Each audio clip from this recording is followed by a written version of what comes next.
Hey guys, what's up? It's Fanboy Prime here, and today I've got some comics and some toys to show you. Now I want to show you the toys first. They are some figures I picked up last week for my wife. I had to travel out of town to do some training for work, and while I was there, got done with training, I said, well, let me pop over to a few places. Let's see what they got. And I was able to find some things to make the missus happy. First up is the WWE Superstars $1 Million Man Ted DiBiase. Love this figure. I'm a huge fan of the Superstars line, you know, where they make them look like the updated Masters of the Universe origin figures. I love the whole idea of these retro style figures. Of course, these have more joints than the He-Man toys of years past, but they call back to the Remco, or they remind me of the Remco AWA figures, which my cousin had, and he had that old wooden ring. Love that thing. Did not get to play with it as much as I wanted to because, you know, when you're a kid, you're kind of stingy with what you have. So, Jesse, that's to you. Throwing some shout-outs to some family and some shade, right? But yeah, this $1 Million Man, Ted DiBiase, love the green outfit. You know, he's mainly known for that black outfit, but definitely digging the green outfit. Got it unpunched as well. Yeah, this is definitely one of my favorite lines. I honestly like these figures more than the Mattel Elites. Next up in the toy haul, also for Lady Prime, was the WWE Superstars line, Mankind. And when I looked for... when I found everything that they had displayed, I was like, oh, let me make sure I get the best card. And when I did that, I looked at the edges. And stupid me did not pay attention to the line going up and down the back of this card from when they opened the box with their blade. I dropped the ball on that. Yeah, live and learn, I guess. But yeah, great figure. Great figure. Mankind.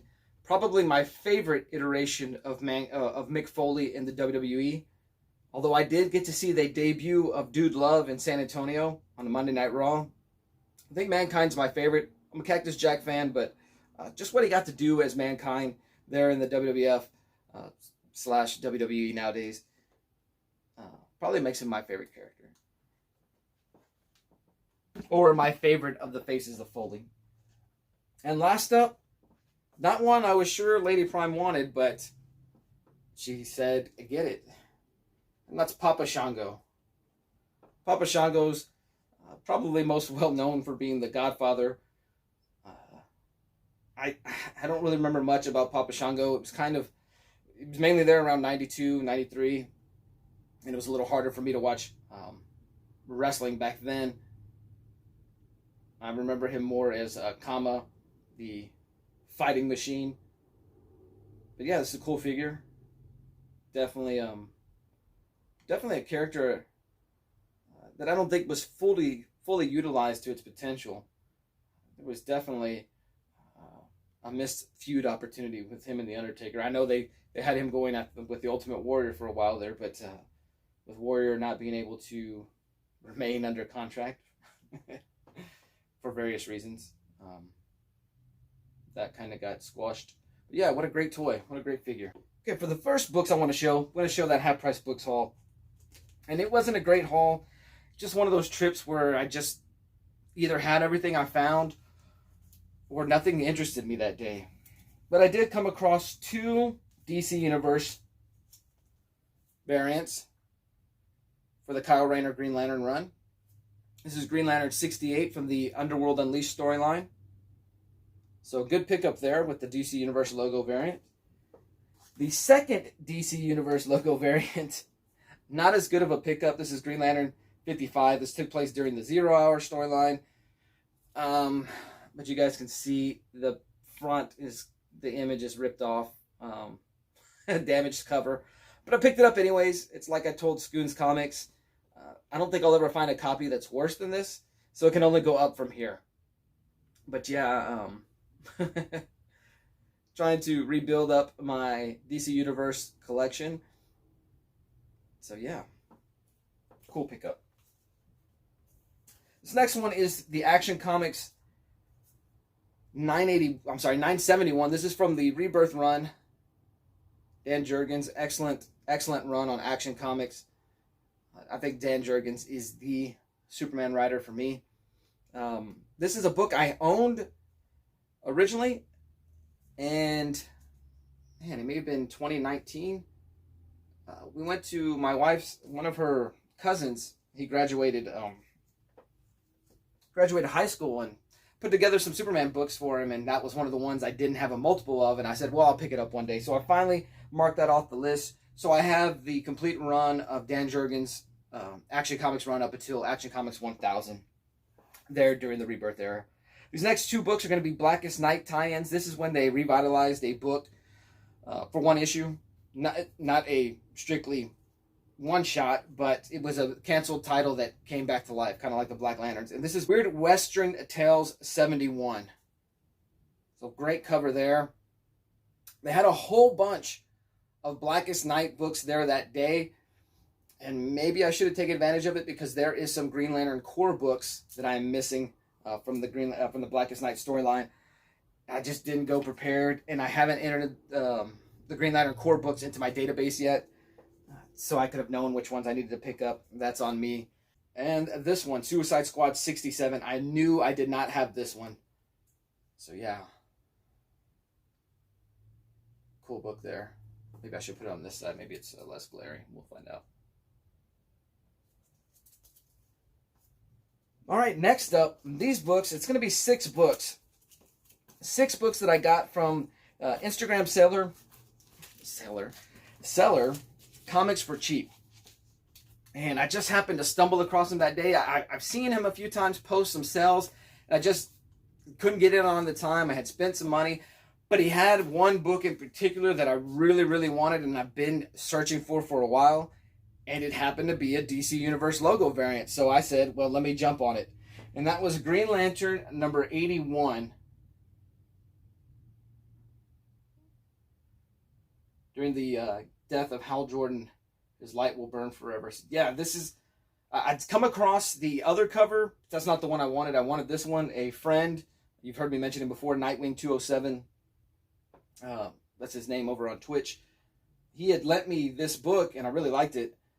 And I wanted to get myself a copy, so I had been searching for this one for a while, and I was looking for a good price, and he had a great price for it.